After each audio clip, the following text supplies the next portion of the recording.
Alors nous nous retrouvons pour cette deuxième partie de vidéo et donc c'est vrai qu'on s'est arrêté sur ce régime, cette dérive autocratique et cette hyper-présidentialisation vers laquelle on semble s'acheminer, en tout cas sur ce quinquennat Macron. Et c'est vrai que ce déballage médiatique impressionnant et cette rocambolesque affaire Benalla est survenu dans un timing plus que suspect. Alors, le 9 juillet dernier, lors du congrès de Versailles, Macron donc, voulait changer effectivement la Constitution. Alors, il disait pour répondre à ceux qui le boycottent, et c'est vrai que quand on se penche un petit peu sur l'article, donc on voit bien qu'on nous parle de sévère entaille au principe de séparation des pouvoirs. Et en contrepartie, en fait, pour rassurer les parlementaires, mais là, à mon avis, je pense qu'ils jouent un petit peu la comédie, on leur dit qu'ils pourront interpeller directement le président de la République, un peu comme un régime à l'américaine. Et donc là, d'ailleurs, on voit Jean-Luc Mélenchon qui se félicite, etc. Mais je pense que tout ça, c'est des hommes politiques de premier plan, comme ça, avec autant d'expérience. Jouer cette partition-là, c'est quand même, là aussi, encore assez suspect, puisque normalement, c'est pas les derniers perdreaux de l'année. Ils vont bien voir de toute façon qu'ils ne servent plus à rien. Mais bon, il faut bien que auprès de leurs électeurs, les gens qui les suivent, il faut bien qu'ils justifient leur raison d'être. Sinon, bah, ils n'ont plus qu'à plier bagage. D'ailleurs, on voit donc François de Rugy, donc le président de l'Assemblée nationale, qui demande à une reprise rapide des débats concernant la réforme constitutionnelle. Vous avez compris, cette affaire Benalla pourrait n'être qu'un pare-feu, on l'avait rappelé en préambule, pour éviter d'aborder de nombreux sujets primordiaux, donc la réforme constitutionnelle dont on parle, et bien d'autres sujets sur lesquels nous allons revenir, non satisfaits d'avoir à sa disposition le 49.3 et les ordonnances, qui permettent de passer en force et de gagner ce temps précieux, pour que Macron en fait passe ces réformes, qui sont autant des entreprises en réalité de démolition de la France. C'est sûr que c'est toujours des éléments de langage qui sont employés par les communicants donc pour donner une connotation positive, mais en réalité, si vous regardez dans le détail, vous voyez que c'est vraiment une déconstruction complète de notre pays. Et donc c'est vrai que le président de la République est lui-même soucieux en fait d'être très performant et de battre des records, quitte à s'accaparer justement effectivement d'aller plus loin, de s'accaparer tous les pouvoirs et de squeezer le débat au Parlement, devenu en réalité depuis bien longtemps inutile. Ah, je vous invite à lire un article écrit donc par Agoravox, donc le Parlement sert-il à quelque chose? Donc vous verrez, c'est extrêmement instructif, et tout en sachant aussi, ça on l'a déjà dit à plusieurs reprises, que depuis que la France a ratifié le traité de Lisbonne, donc en congrès, réunion en congrès, c'était sous la présidence Nicolas Sarkozy avec la collaboration de tous les autres partis politiques, notamment du Parti socialiste, eh ben, les transferts des derniers bastions de souveraineté donc, de la France ont été transférés donc, à la Commission de Bruxelles. Et donc depuis, les députés ne servent plus à grand-chose, tout comme d'ailleurs le président de la République, tout en sachant que le président de la République, c'est un exécuteur, puisqu'il fait partie du pouvoir exécutif, donc il est là pour exécuter justement donc les directives qui lui sont assignées. Et la feuille de route étant donc ce qu'on appelle les GOPÉ, les grandes orientations de politique économique, donc qui expliquent, ça je l'avais déjà dit, toutes les privatisations, tout ce qu'on a, la privatisation de la SNCF, la privatisation bientôt des hôpitaux, etc. On va avoir l'occasion d'y revenir. Si on se remet justement sur la carte du ciel d'Emmanuel Macron, donc 21 décembre 1977, qui est né à Amiens, et l'heure de naissance c'était 10h40, voilà. Alors donc, on s'aperçoit, ça vous commencez à bien la connaître, maintenant sa carte du ciel, puisque c'est pas la première fois qu'on l'aborde, et donc vous voyez bien Mars, donc valorisé, donc Mars qui est la planète à énergie rapide, de grande célérité, qui veut, en plus en lion, qui veut briller et épater non pas les Français, d'ailleurs qu'il peut prendre de haut, puisque le lion aime bien être au-dessus de la mêlée, mais peut se montrer arrogant, peut se montrer dédaigneux Quand Mars, là on voit qu'il y a différents aspects négatifs, notamment à la Lune. La Lune, donc là on retrouve bien le peuple, hein, donc l'opinion publique, hein. La Lune représente la popularité, l'opinion publique, et Uranus, donc qui montre, qui explique un petit peu le côté dévoyé, la désinvolture, le côté hautain, et donc qui dévoile la valeur martienne en lui donnant ce caractère autoritaire, capable d'ailleurs d'incroyables volte-face avec Uranus, hein, qui est complètement virevoltante et qui prend à contre-pied. Donc c'est pour ça que les gens ont du mal à comprendre, hein. Un coup, il va vous dire avec aplomb, puisque Mars, ça donne cette caractéristique assez franche, assez directe, avec beaucoup de puissance, hein, dont on a l'impression qu'on ne peut pas douter. C'est pour ça qu'il y a beaucoup d'électeurs qui se sont fait avoir. Ça, on l'avait un petit peu expliqué avant l'élection. On avait un petit peu mis en garde, hein, sur justement sur ce côté un petit peu convaincant, hein, très convaincant même, hein, bien entendu, bien aidé par les médias, donc Uranus. Mais là, c'est vrai que bon, on s'aperçoit qu'il dit le tout et son contraire, mais il satisfait, ça c'est certain, parce qu'il y a beaucoup de commentateurs, hein, qui ont dit oh là là, cette affaire Benalla, c'est terrible, il va être destitué. D'ailleurs, j'ai eu pas mal de messages me demandant s'il allait être destitué. Alors, on y reviendra, mais tout est possible, hein, avec cet Uranus, mais on en avait déjà parlé, hein, quand on va avoir Saturne aussi en dissonance en Verseau, ça risque de pas être triste, hein. Donc c'est pas impossible, rien n'est impossible dans cette période-là, mais c'est vrai qu'avant d'être destitué, eh ben, il va, il va en faire des choses, hein. Il va en faire des choses, et de toute façon, ce qu'il faut bien vous dire, c'est que les présidents qui sont aujourd'hui au pouvoir, hein, depuis notamment, surtout depuis Nicolas Sarkozy, hein, ils ont une durée de vie en fait, hein. C'est comme des produits marketing qui ont une certaine durée de vie. Ils sont là pour quelque part pour se disparaître en fait, hein, et donc donner pleinement satisfaction à ceux qui les ont mis sur orbite, c'est-à-dire leurs maîtres, hein, le CAC 40, Bilderberg, toute la plutocratie, hein, dont on a parlé, hein, qui est représentée, qui est incarnée par Pluton dans le signe du Capricorne, hein. Donc reçoit Monsieur Macron, donc qui correspond à son ascendant, ou du moins sa maison 12. Et donc d'ailleurs, maison 12, hein, maison des épreuves, donc ça veut dire que le pouvoir, parce que Pluton vous confère un pouvoir très important en fait, hein. Vous avez des qualités qui peuvent se régénérer et remonter à la surface, donc des qualités de dirigeant, de leader. Et donc c'est pour ça qu'il a été présélectionné, puisqu'il a certaines qualités en tout cas qui satisfont aux critères de ces gens-là, hein, de cette élite, de cette oligarchie, qui est là justement pour quelque part amuser la foule aussi, hein, puisque il correspond bien aussi à cette tendance-là, un petit peu de télé-réalité, politique spectacle, hein. Donc là, on retrouve bien le côté lion. D'ailleurs, en ce moment, on a bien, hein, le côté théâtral avec Mars en Verseau et le Soleil, hein, d'ailleurs en Lion. Donc là, oui, c'est sûr que là, il se donne bien en spectacle, hein.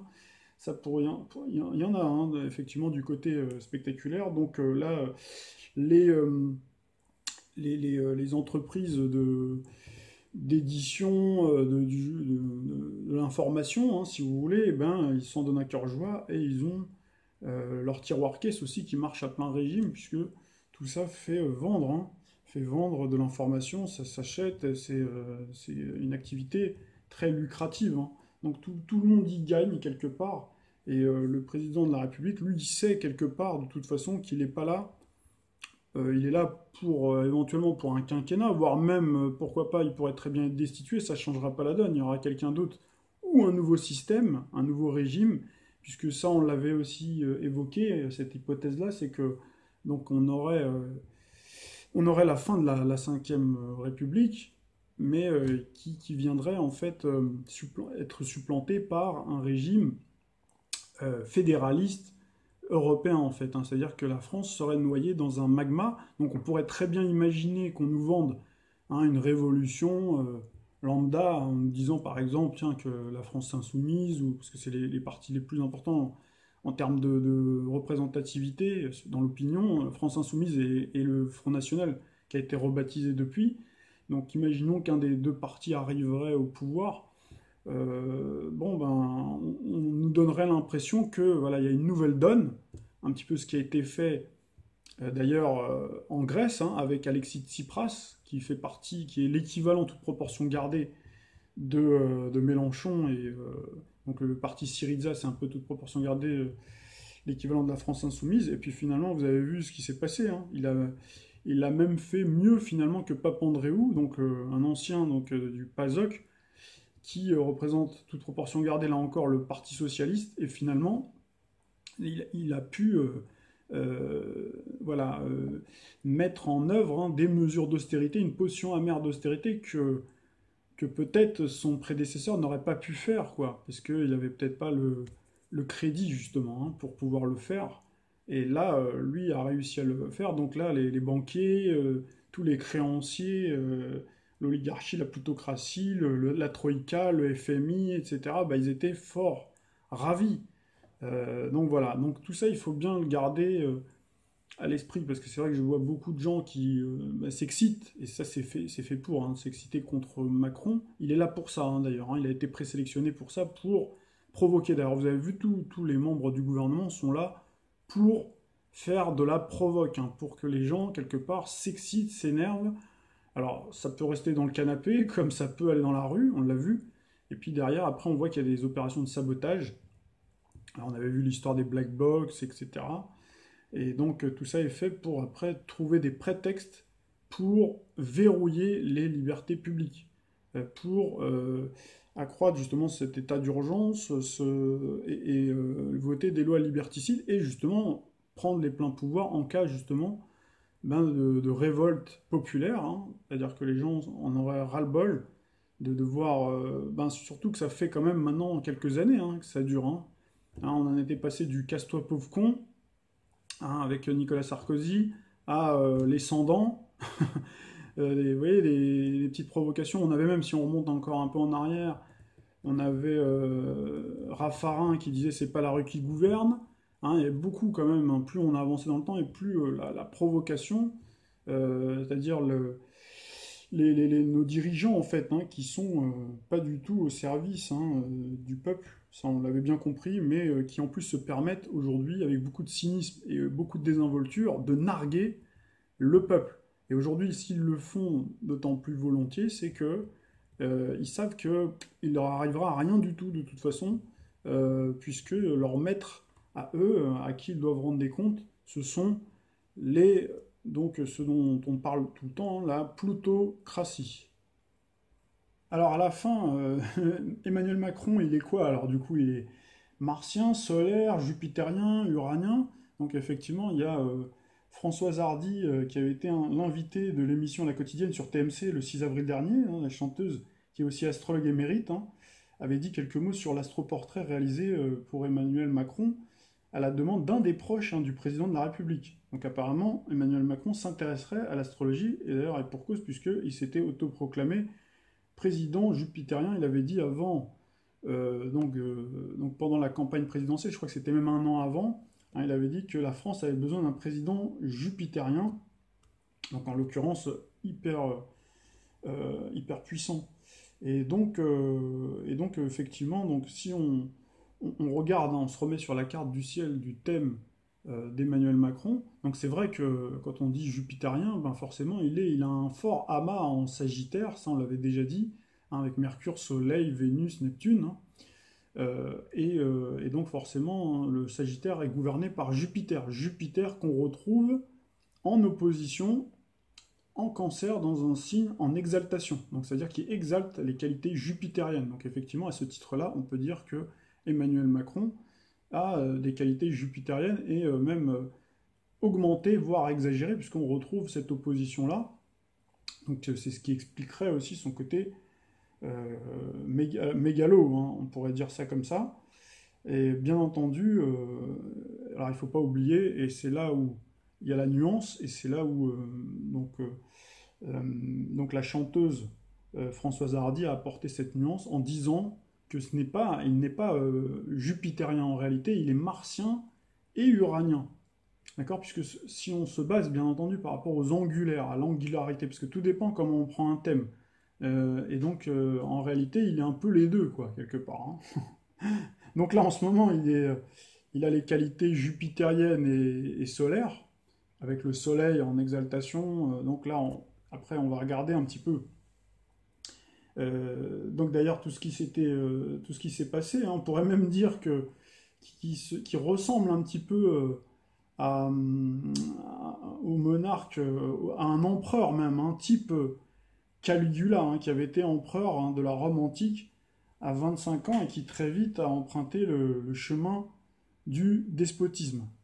Alors Caligula, c'était justement un mégalo, hein, décadent, corrompu, avec des mœurs justement qui étaient assez étranges, hein, d'après les historiens. Et d'ailleurs, il s'était lui-même pris pour Jupiter, hein, et il avait nommé son cheval Incinatus consul. Il lui avait même fait une mangeoire en marbre et une écurie. Alors en fait, c'est vrai que si on fait le rapprochement entre Emmanuel Macron et donc cet empereur-là despotique, donc Caligula, donc ce cheval, ça pourrait être l'intrigant Alexandre Benalla. Alors vous l'avez entendu comme moi, hein, toutes ces histoires stupéfiantes, hein, à propos d'Alexandre Benalla. Donc pour un simple agent de sécurité, bon, c'est vrai qu'il a bénéficié à seulement 26 ans de privilèges et passe-droit assez incroyables, hein, une sorte de fait du prince.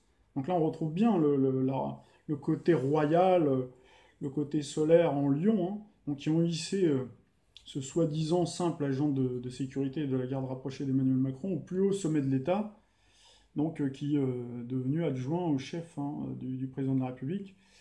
Alors que pourtant, paradoxalement, quelques temps avant, M. Arnaud Montebourg donc l'avait chassé car il était son chauffeur et avait fait un accident et commis un délit de fuite.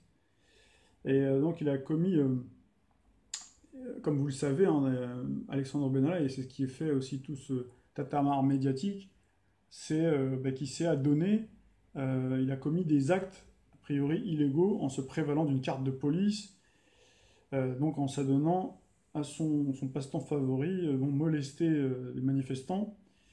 Et pour tous ces bons et loyaux services, hein, il a été installé aux frais du contribuable dans un 200 mètres carrés. Donc là, on va pas faire tout l'énumération de tous les privilèges. Là, vous pouvez retrouver, je crois que c'est dans Vanity Fair, mais de toute façon, vous les avez tous entendus et je pense que vous avez vu tomber des nues.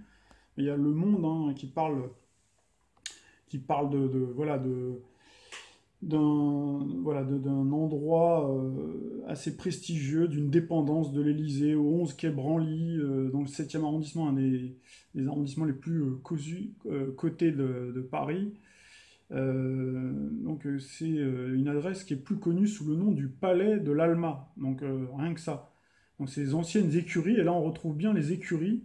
Donc tout à l'heure on faisait allusion à Incinatus, justement, hein, le cheval, le fier destrier de Caligula.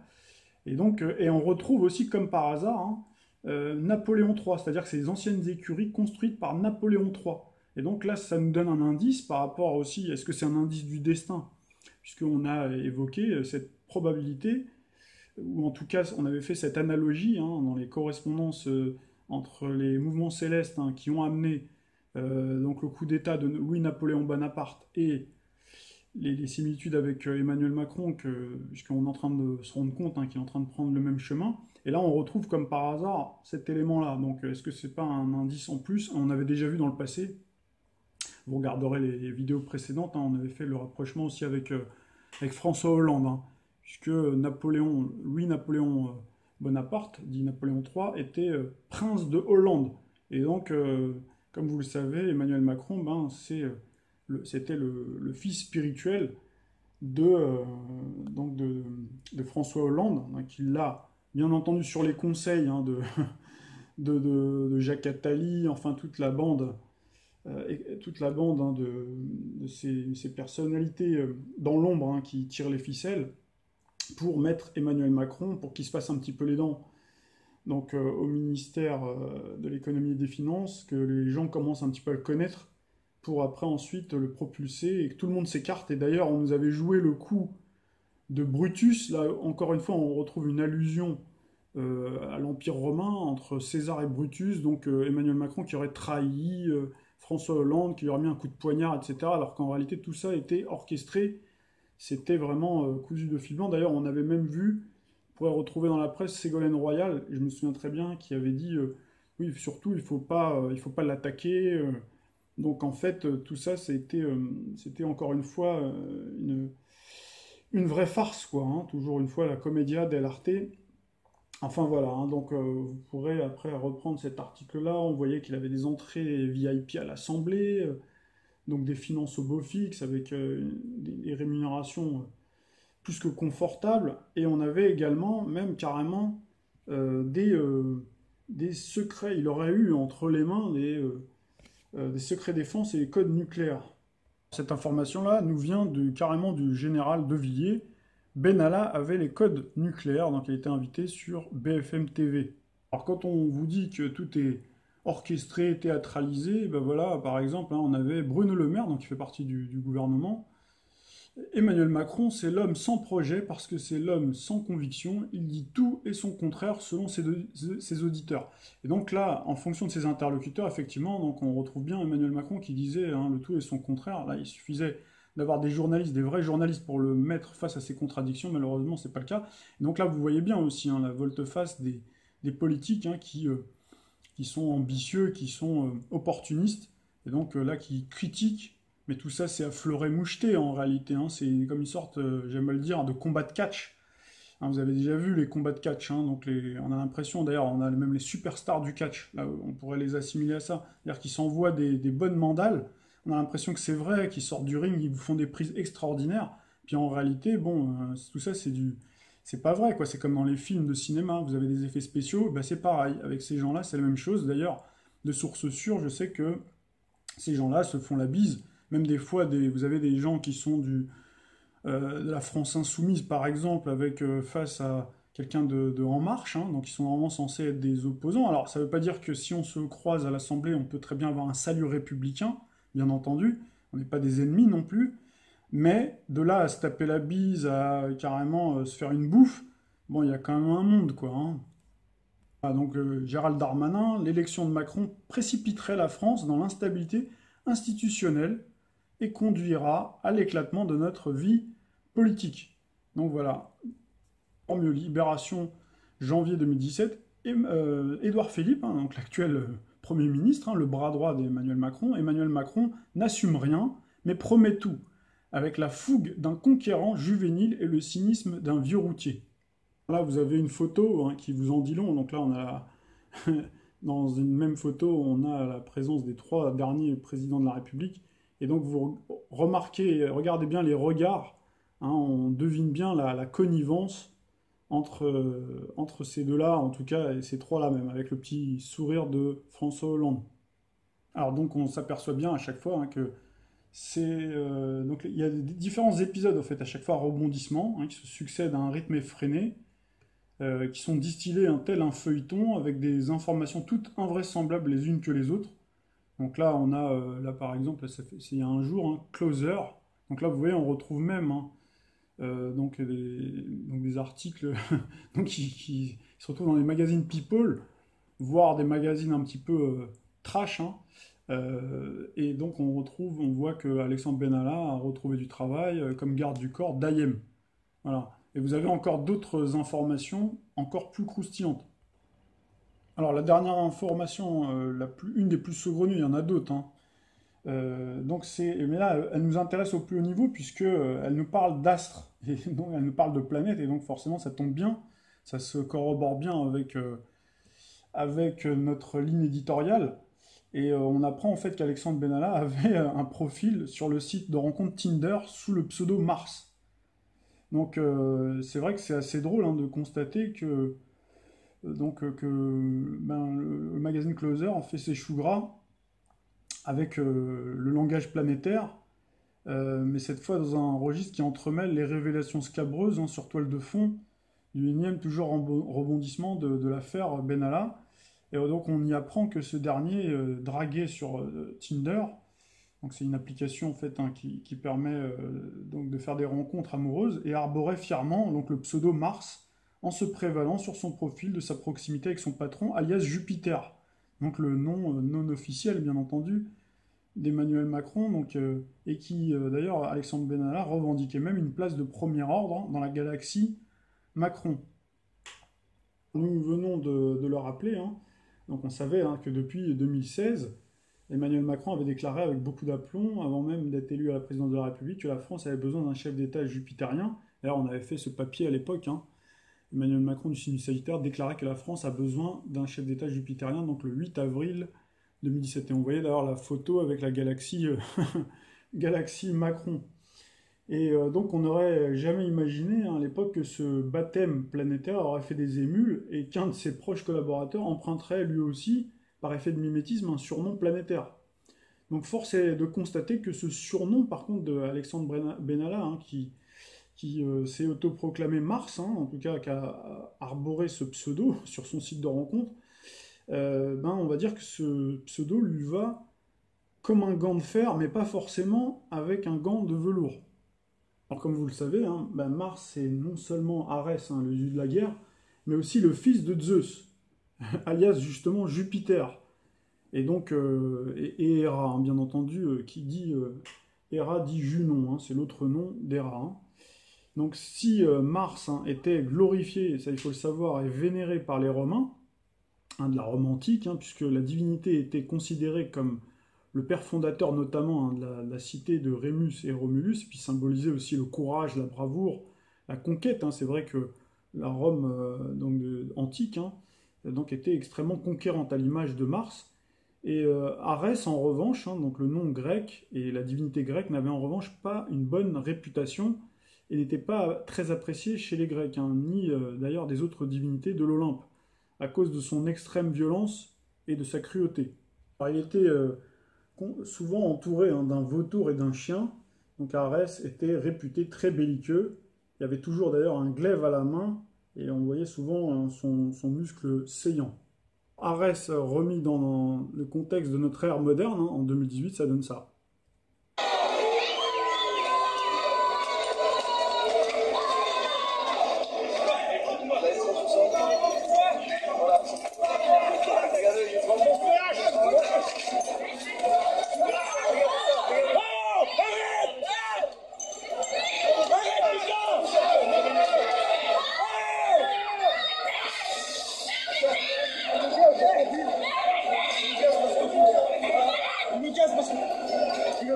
Ils veulent pas d'image. En tout cas, cette allusion régulière aux astres, hein, depuis l'émergence hein, d'Emmanuel Macron sur la scène politique, donc montre bien que, eh ben, comme je l'écrivais dans mon ouvrage, hein, Les femmes et les hommes viennent aussi d'Uranus, Neptune et Pluton, que le langage céleste s'est invité, sans le dire, au plus haut sommet de l'État. Enfin maintenant, c'est plus sans le dire, c'est carrément plus qu'affiché, puisqu'il y a une répétition, et qu'on le voit en fait dans toutes les salles de rédaction de la presse française, hein, qui ne manquent décidément pas une occasion de reprendre à leur compte ces expressions planétaires qui font forcément sensation. Alors va-t-on apprendre prochainement que Nicolas Hulot, c'est Pan, le dieu de la nature, pendant que Brigitte Macron, pourquoi pas, se fera appeler Athéna, ou Marlène Schiappa, Artémis. Alors pourquoi Artémis? Parce que justement, il y a ce côté un petit peu castratrice avec sa loi sur laquelle on reviendra un peu plus tard. Alors donc pour en finir hein, définitivement, parce que c'est vrai qu'on a fait quand même pas mal d'articles, pas mal de vidéos aussi sur Emmanuel Macron, et de toute façon je pense qu'il n'aura pas fini de nous étonner, enfin d'étonner en tout cas ceux qui ne sont pas au fait hein, de son thème astral, de sa composante planétaire, voilà, il aura toujours de toute façon une botte secrète hein, pour arriver à étonner et que les médias ben, vont le suivre. Hein. À chaque fois, c'est lui qui dictera l'agenda aux médias, puisque ben, tantôt on voit apparaître son caractère jupitérien, et d'autres moments, c'est plutôt le caractère urano-martien, c'est-à-dire Mars et Uranus, hein, donc clivant, puisque normalement le caractère jupitérien sagittaire, le sagittaire est plutôt fédérateur. C'est-à-dire que c'est un signe qui a plutôt tendance plutôt à rassembler. Alors bien entendu, il faut encore s'entendre hein, sur la définition de jupitérien. On peut retrouver donc effectivement ces excès, hein, donc je le disais tout à l'heure, par cet amalgame, par l'exaltation en cancer et l'opposition hein, de son amas en sagittaire. Hein. Donc c'est sûr que la combinaison des deux donne un mélange détonnant. Et donc pour revenir à sa signature Mars-Uranus, hein, on a pu voir qu'elle l'a beaucoup, ben, on a vu d'ailleurs encore aujourd'hui hein, les mises en scène, on avait déjà vu le bras de fer avec Trump, hein, donc avec cette théâtralisation télévisuelle. Donc là, on retrouve bien le caractère uranien, hein, du côté moderne, hein, et de la télévision, avec Mars, hein, qui aime montrer les muscles. Là, on l'a vu souvent à côté de sportifs, en train de parader, notamment après la Coupe du Monde, avec la victoire des Bleus, et même avant, hein, on l'a vu au cours de, lorsque la France, Paris a gagné les Jeux Olympiques, hein, on l'a vu aux côtés de sportifs. Donc là, on retrouve bien, hein. Et puis bon, comme il est jeune aussi, c'est vrai que ça fait pas non plus complètement surjoué, hein. C'est vrai qu'il a l'air d'avoir un tempérament plutôt sportif. Mais en tout cas, il a su, par ses provocations, dans ses postures, ses déclarations, qui visent à pousser finalement à la révolte, la colère des Français, mais aussi en les opposant. On dresse par exemple les cheminots contre les usagers, afin que ces derniers entérinent eux-mêmes, hein, la privatisation, en pensant à tort, par exemple, que la dette de la SNCF est due aux avantages, hein, des travailleurs du rail. Alors qu'en fait, c'est pas du tout ça, c'est tout un montage. Ça, je vous renvoie à la vidéo sur la SNCF, puisqu'on en a fait une. Et donc, en fait, c'est pour que Jupiter, justement, puisse mieux régner sur la province France, hein, et faire exécuter de façon autoritaire, avec célérité, une volonté farouche et forcenée de libéraliser. Donc là, on retrouve bien Uranus, d'accord, qui libéralise, donc planète du capitalisme, hein, poussée à son paroxysme, avec cette disharmonie d'Uranus à Mars, hein. D'accord, là, c'est l'ultra-libéralisme, hein. Donc la liberté, c'est Uranus, donc effectivement, le capitalisme ne peut pas non plus toujours. C'est vrai qu'on dit tout le temps que le capitalisme c'est pas bien, en réalité ça nous a permis quand même de nous développer, mais c'est l'ultra-libéralisme, c'est le capitalisme sans entrave, sans contrôle, sans régulation, c'est ça en fait qui est terrible. Et puis là on retrouve bien l'égocentrisme aussi, le cynisme dont font preuve donc les hommes politiques qui sont que les seconds couteaux, mais les personnes qui sont encore plus haut dans la pyramide le sont encore davantage. Donc donc c'est vrai qu'à chaque fois, ben, on a tantôt.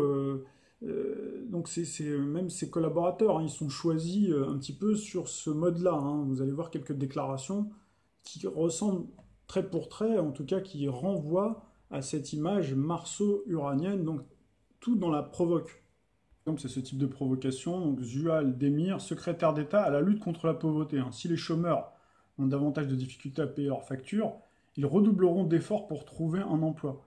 Donc là, c'est complètement, effectivement, c'est très provocateur à l'égard des nombreux chômeurs qui, bah, c'est vrai que dans une certaine époque, en période de plein emploi, ben, on peut dire qu'il y a des gens qui peuvent effectivement être fainéants, qui peuvent avoir un poil dans la main, voire un écrin de cheval. Mais en période où, en plus, on a eu la Banque Centrale Européenne qui fait la pluie et le beau temps sur l'économie, hein, qui a plutôt privilégié la lutte contre l'inflation, parce qu'il faut toujours un petit peu d'inflation pour pouvoir avoir de la croissance, notamment. Donc à comprimer tout ça, et donc c'est un chômage en fait qui est complètement orchestré, hein, justement pour tirailler, pour tenailler les salaires à la baisse, pour mettre en concurrence, hein, les gens, pour que ceux qui sont au travail, ben, se taisent, hein. On ne demande pas plus quand on leur demande de faire des heures sup, ou qu'on leur demande, par exemple, on leur fait un chantage à l'emploi en leur disant ben, on va fermer votre entreprise si vous ne baissez pas vos salaires, si vous n'acceptez pas de travailler, par exemple, 37 heures ou 38 heures ou 40 heures payées 37, quoi. Vous voyez ce genre de chantage-là. Donc tout ça en fait est orchestré et voulu, et donc vous avez cette dame-là qui vient vous dire ça. Mais il y a bien d'autres provocations, et je pense que certaines ne vous ont certainement pas échappé. Bon, toujours, hein, pour continuer, pour poursuivre sur ce volet, hein, Mars-Uranus, donc on retrouve bien, hein, justement la fracturation en fait, hein, avec Uranus, hein, donc qui fracture. Donc on a parlé un petit peu du pays, hein, donc par les provocations qui divisent les gens, qui les met se dresser en fait les uns contre les autres. Et donc on voit d'autres coups de boutoir encore avec Mars et Uranus, hein, qui peuvent exprimer, qui ont pu exprimer leur pleine mesure, la pleine mesure de leur potentiel de destruction. C'est lorsqu'au printemps dernier, ça on en avait parlé, Emmanuel Macron a pris la décision soliste et gothique, hein. Là on retrouve l'égotisme martien, ou en tout cas constitutionnellement parlant, parce qu'il avait pris, s'était concerté avec Donald Trump et avec, je crois que c'était avec Theresa May, hein, du Royaume-Uni, de bombarder la Syrie. Donc ça en défiant donc toutes les lois internationales en vigueur, hein. C'est-à-dire en complètement en outrepassant ses pouvoirs, en fait, ses prérogatives. Et donc, voilà, donc ça c'est quand même extrêmement grave. Et là, on avait fait d'ailleurs, vous vous souvenez, le parallèle avec Donald Trump, hein, puisqu'on retrouve bien, lui aussi, il est marqué, très fortement marqué par Mars à l'ascendant, parce qu'il est ascendant Lion. Donc Donald Trump est ascendant Lion, et Gémeaux ascendant Lion avec Uranus qui est en conjonction avec son Soleil. Donc là, là ils s'entendent en fait finalement plutôt bien sur ce terrain-là. Donc par contre, avec le retour de Jupiter céleste en Sagittaire, donc prochainement, hein, au mois de novembre, avec le transit hein, donc de Jupiter qui est en ce moment en Scorpion, donc là qui va passer en son milieu du ciel incessamment sous peu, hein, donc début novembre, et donc il va être là toute l'année fin 2018 et 2019. Donc là, on peut s'attendre effectivement à un retour encore plus marqué hein, du jupitérien, et donc au risque d'avoir des surprises, que Macron finalement bénéficie hein, du soutien de Jupiter, hein, de la force, de la puissance donc, de Jupiter pour lui permettre d'atteindre en fait hein, ses objectifs personnels, tout en sachant qu'il peut y avoir des surprises, puisqu'on retrouve Neptune en Poisson. Et là, on en parlera un petit peu plus tard, puisque donc ce Jupiter-Neptune, ce cycle Jupiter-Neptune, ressemble, toute proportion gardée, au Jupiter qu'on avait en Vierge en 2015, août-septembre 2015, et Neptune. C'est-à-dire qu'on avait une opposition. Et là, on va avoir carrément Jupiter en Sagittaire, Sagittaire le signe de l'étranger, et Neptune en Poisson. Donc en dissonance, donc là on risque d'avoir une submersion, donc on risque d'avoir bon, des problèmes peut-être climatiques, ça on en parlera, mais aussi sur le plan, on n'a pas beaucoup parlé de ce sujet très brûlant des migrants, donc on risque d'avoir une nouvelle ouverture des vannes, peut-être encore plus importante que celle qui a eu lieu de manière, là cette fois-ci aussi soliste, non concertée en apparence par Angela Merkel, alors qu'en réalité tout ça est déjà prévu. C'est une réalité. On aura l'occasion d'en reparler. C'est un sujet extrêmement délicat, puisque là on retrouve un petit peu le caractère aussi humanitaire, puisque ce sont des personnes, pour certains en tout cas, hein, qui fuient leur pays, qui a été bombardé par, par ces mêmes pompiers pyromanes hein, finalement, et donc qui viennent maintenant en Europe. On leur ouvre les portes, et même il y a des bateaux qui sont affrétés par des milliardaires comme Soros par exemple, donc qui font tout pour justement noyer en fait. Hein. Donc là on retrouve bien hein, la noyade avec Neptune hein, en Poisson, donc pour noyer en fait tous les problèmes économiques et sociaux, et qui est créé un affrontement horizontal entre les natifs, les gens d'ici, hein, quelle que soit voilà, leur provenance, leur origine, hein, donc les Français en l'occurrence, avec les migrants. Donc voilà, déjà il y avait. Donc ça va être très très compliqué, d'autant que tout est mis en œuvre, hein, il y a une certaine propagande qui est mise en œuvre pour culpabiliser les personnes qui sont nées en France, ou même qui sont des immigrés. Voilà, moi je suis issu aussi hein, de l'immigration, donc j'ai pas trop de mal à en parler.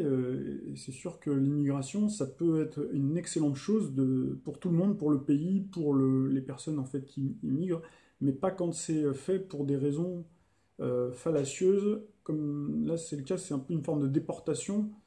Voilà, une sorte de main-d'œuvre en fait bon marché. Voilà, enfin il y a tout, il y aurait beaucoup beaucoup à dire.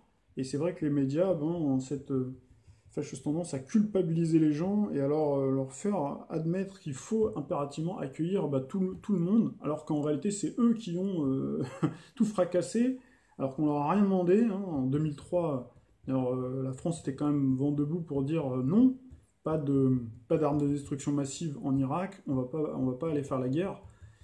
Et puis voilà. Donc il y a eu, juste après ça, il y a eu quand même la Libye, il y a eu la Syrie, et ça, malheureusement, c'est nos présidents, nos chers présidents, qui en sont les instigateurs, ou en tout cas peut-être pas les ordonnateurs, mais les exécuteurs. Alors nous en avons fini avec la deuxième partie de la vidéo, et donc je vous propose de faire une troisième partie, puisque j'ai encore beaucoup de choses à vous dire, donc je vous dis à tout de suite.